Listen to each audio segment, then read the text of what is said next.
ከግብርና ስራዎች ኮርፖሬሽን እስከ ባህር ትራንስፖርትና ሎጂስቲክስ ቢሮ፣ ከግብርና ሚኒስቴር እስከ ገበሬው ማሳ፣ ይህ በማዳበሪያ ስም የሚሰራ የቢሊየን ብሮች ድራማ ነው። ሀገሪቱ በየዓመቱ ለማዳበሪያ ከምታወጣው ወጪ ጥቂት የማይባለው የትላልቅ ሹማምንትን ኪስ ያደልባል። ጥራቱን ያልጠበቀ ማዳበሪያ ወደ ሀገር ይገባል።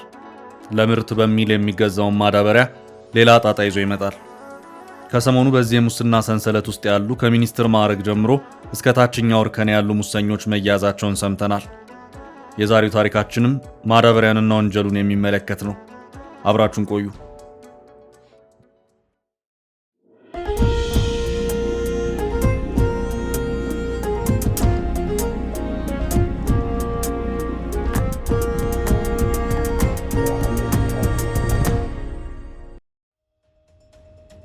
በቅጽል ስሙ ዘ ፋዘር ኦፍ ኬሚካል ዋርፌር እየተባለ የሚጠራው ጀርመናዊ ሳይንቲስት ፍሪትስ ሃበር ነበር ለመጀመሪያ ጊዜ የአፈር ማዳበሪያ ቅመማ የሰራው። ሰውየው እንደ አውሮፓውያን አቆጣጠር በ1909 ያዘጋጀ የአፈር ማዳበሪያ የዓለምን ታሪክ ሙሉ ለሙሉ የቀየረ ታላቅ ግኝት ነበር።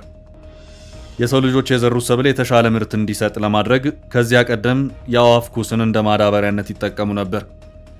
ጉዋኖ ይባል የነበረው የአዋፍ ኩስ ለማግኘት ሰዎች ከሀገር ማሰስ ጀምሮ በአገሮች መካከል ጦርነት እስከ ማካሄድ የደረሱባቸው አጋጣሚዎች ነበሩ። በ19ኛው ክፍለ ዘመን ጉዋኖ ውዱ የዓለማችን ሸቀጥ ነበር ይባላል። ቀኝ ገዢዎች ለየሰፋፊ እርሻዎቻቸው ጉዋኖ ለማግኘት ብዙ ይማስኑ እንደነበር እንደ አውሮፓውያን አቆጣጠር በ1850ዎቹ አጋማሽ 1 ፓውንድ እስከ $76 ይሸጥ እንደነበር ይነገራል። ሳይንሱ እንደሚናገረው የሰው ልጅ አካል ከኦክሲጅን፣ ከካርቦን፣ ከሃይድሮጅንና ከናይትሮጅን የተገነባ ነው። ሰዎች ለሰውነት የሚያስፈልገውን ናይትሮጅን የሚያገኙት ደግሞ ከሚመገቡት ምግብ ነው። ሰብሎች ለመብቀልና ምርት ለመስጠት ናይትሮጅን ከአፈር ማግኘት አለባቸው። ሰብሎች ወይም ተክሎች በቅለው ለምግብነት እስኪበቁ ባለው ሂደት ከአፈር ውስጥ ያለውን ናይትሮጅን አሟጠው ይጠቀሙታል። ስለዚህ አፈር ምርታማ እንዲሆን በናይትሮጅን ንጥረ ነገር መታከም አለበት ይባላል። ለዚህ ደግሞ የአፈር ማዳበሪያ ቴክኖሎጂ ከመተዋወቁ በፊት ጉዋኖ ወይም የወፍ ኩስ መፍትሄ ሆኖ ነበር የቆየው። ጉዋኖ በተለይ ምዕራብ ላቲን አሜሪካ ጠረፎች አካባቢ በብዛት የሚገኝባቸው ትናንሽ ደሴቶች ነበሩ። አንዳንድ ሀገሮች እነዚህን ደሴቶች ለመቆጣጠር ጦር እስከ መስበቅ ደርሰዋል። ይሁን እንጂ የዓለም ሕዝብ ቁጥር መጨመሩ የአፈር ማዳበሪያ ቴክኖሎጂን ለመፍጠር የሚደረግ ምርምርን ግዴታ አደረገው። የሰው ልጆች በናይትሮጅን እጥረትና በረሃብ የተነሳ በ30 ዓመታት ከምድረ ገጽ ይጠፋሉ የሚል ትንበያ የሚሰጡ ምሁራን ነበሩ። በዚህ መሃል ነው እንግዲህ የጀርመን ቀማሚ ፍሪትስ ሃበር የአፈር ማዳበሪያን በፋብሪካ የመቀመም ፈጠራ ይዞ የመጣው። ተመራማሪው በስራው እንደ አውሮፓውያን አቆጣጠር የ1918 የኖቤል ተሸላሚ የሆነበት ይህ ፈጠራ መላውን ዓለም ለወጠ። የአፈር ማዳበሪያ ከተሰራ በኋላ የሰው ልጆች ጠግቦ የማደር ጥያቄ ተፈታ። ሰዎች ከዚያ ቀደም ከሚያገኙት በ4 እጥፍ የሚበልጥ ምርት ማግኘት ቻሉ። የዓለም ሕዝብ ቁጥርም ከዚያ በኋላ በ4 እጥፍ ጨመረ። ይህ የአፈር ማዳበሪያ ግኝት ዓለማችንን የቀየረ ወሳኝ ግኝት እንደሆነ በማሳያነት የሚቀርብ ታሪክ ነው። ማዳበሪያ ከምርምር ታሪኩ ባለፈ አሁንም ድረስ የዓለም እጅግ ወሳኝ ስትራቴጂካዊ ሸቀጥ ነው። የማዳበሪያ ጉዳይ ከሀገሮች አልፎ ዓለምን የሚንጥ ከባድ የፖለቲካ አጀንዳን የያዘም ጭምር ነው። የማዳበሪያ አምራች ሀገር ከመሆን ጀምሮ የዓለምን የማዳበሪያ አቅርቦትና ግብይት እስከ መወሰን ደረጃ ያለው ሚና ሀገሮችን የሚያፋልም ነው። እንደ አውሮፓውያን አቆጣጠር ከ1960ዎቹ ጀምሮ ፍሪደም ፍሮም ሃንገር በተባለ ፕሮጀክት አማካይነት ማዳበሪያን የለመደው የኢትዮጵያ መሬት ከዚያን ጊዜ ወዲህ በየዓመቱ ፍጆታውን እየጨመረ መምጣቱ ይነገራል። በ1970ዎቹ ወደ 3500 ቶን ማዳበሪያ ነበር የሚገባው። በ1980ዎቹ መጠኑ ወደ 34000 ቶን ሲያድግ ይህ መጠን በ1990ዎቹ 140000 ቶን መድረሱ ከዚያም እንደ አውሮፓውያን አቆጣጠር በ2012 የሀገሪቱ ዓመታዊ ማዳበሪያ ፍጆታ 650,000 ቶን መድረሱ ይነገራል። በዚሁ ጊዜም ሀገሪቱ ለማዳበሪያ ግዥ የምታወጣው ወደ $350 ሚሊዮን አድጎ ነበር። ገንዘቡም ሲያድግ ታዲያ አብሮት ጣጣውም ያድጋል። የዛሬው መረጃችንም ይህን ያሳያል። የግዥ መመሪያና ውሳኔዎችን በመጣስ የጥራት ችግር የታየበት የአፈር ማዳበሪያ ግዥን በመፈጸም እንዲሁም ማዳበሪያውን ከውል ውጭ በሆነ መንገድ በማጓጓዝ በመንግስት ላይ ከ5.6 ቢሊዮን ብር በላይ ጉዳት በማድረስ የተጠረጠሩ ከፍተኛ የመንግስት አመራሮችና ማዳበሪያ የጥራት ችግር ያለበት መሆኑን እያወቁ ወደ ሀገር እንዲገባ በመተባበር በተጠረጠሩ ሰራተኞች ላይ ከባድ የሙስና ክስ ወንጀል መመስረቱን ሰምተናል። የፍትህ ሚኒስቴር አቃቤ ሕግ ህዳር 12 ቀን 2018 ዓ.ም የመሰረተውና ሰኞ ህዳር 15 ቀን 2018 ዓ.ም ለፌዴራል ከፍተኛ ፍርድ ቤት ልደታ ምድብ የከባድ ሙስና ወንጀሎች ችሎት የቀረበው ክስ እንደሚያስረዳው ተጠርጣሪዎቹ የወንጀል ሕግ አንቀጽ 32 1 ሀ የሙስና ወንጀሎችን ለመደንገግ የወጣውን አዋጅ ቁጥር 881/2007 አንቀጽ 9 1 ሀ እና 2 የተደነገገውን በመተላለፍ በስልጣን አላግባብ በመገልገል የሙስና ወንጀል መፈጸማቸውን ይገልጻል። አቃቤ ሕግ ክሱን የመሰረተው በኢትዮጵያ ግብርና ስራዎች ኮርፖሬሽን 7 አመራሮችና የሥራ ኃላፊዎች ላይ በኢትዮጵያ ባህር ትራንስፖርትና ሎጂስቲክስ ምክትል ሥራ አስፈጻሚ፣ በአንድ የግብርና ሚኒስቴር ከፍተኛ አመራርና በኢትዮጵያ ተስማሚነት ምዘና ድርጅት 2 ከፍተኛ አመራሮች ላይ ነው።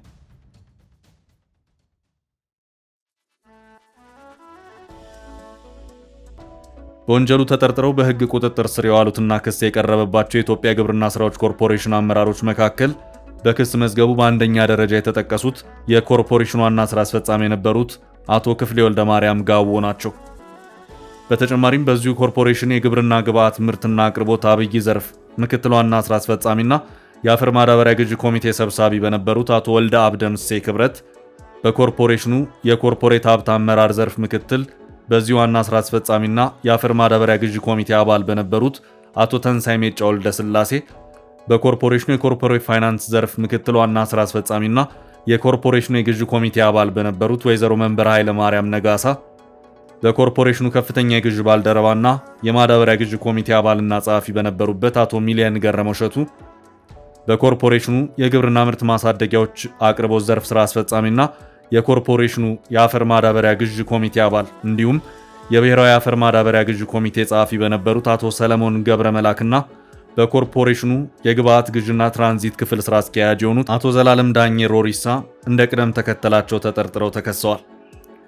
ከኮርፖሬሽኑ ውጭ በወንጀሉ ተሳትፈዋል ተብለው ከተጠረጠሩት መካከል በኢትዮጵያ ግብርና ሚኒስቴር የግብዓት አቅርቦት መሪ ስራ አስፈጻሚና የብሔራዊ አፈር ማዳበሪያ ግዢ ቴክኒካል ኮሚቴ ሰብሳቢ በነበሩት አቶ መንግስቱ ተስፋ አላቀ፣ የኢትዮጵያ ባህር ትራንስፖርትና ሎጂስቲክስ ምክትል ስራ አስፈጻሚ የነበሩት ካፕቴን ወንዶሰን ካሳ አሰፋ፣ በኢትዮጵያ ተስማሚነት ምዘና ድርጅት የኢንስፔክሽን ዳይሬክቶሬት ዳይሬክተር የሆኑት አቶ ጸጋይ በረሃ ኪዳኑና በኢትዮጵያ ተስማሚነት ምዘና ድርጅት የጅቡቲ ቅርንጫፍ ጽህፈት ቤት ኃላፊ አቶ አለባቸው ሞልቶት ዳኜ ናቸው።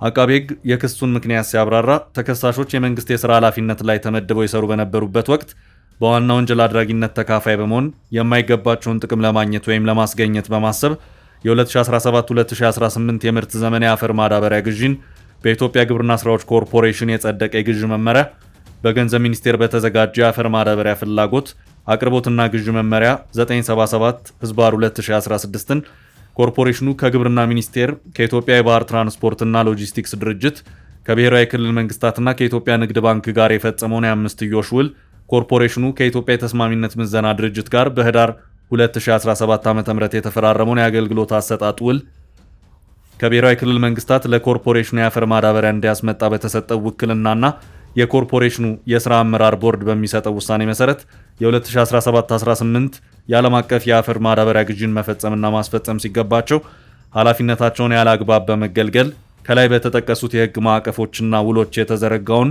የዓለም አቀፍ የአፈር ማዳበሪያ የግዥ ስነ ስርዓትና የቦርዱን ውሳኔ በግልጽ የወንጀል ድርጊታቸው ሆነ ብለው ጥሰዋል የሚል ነው።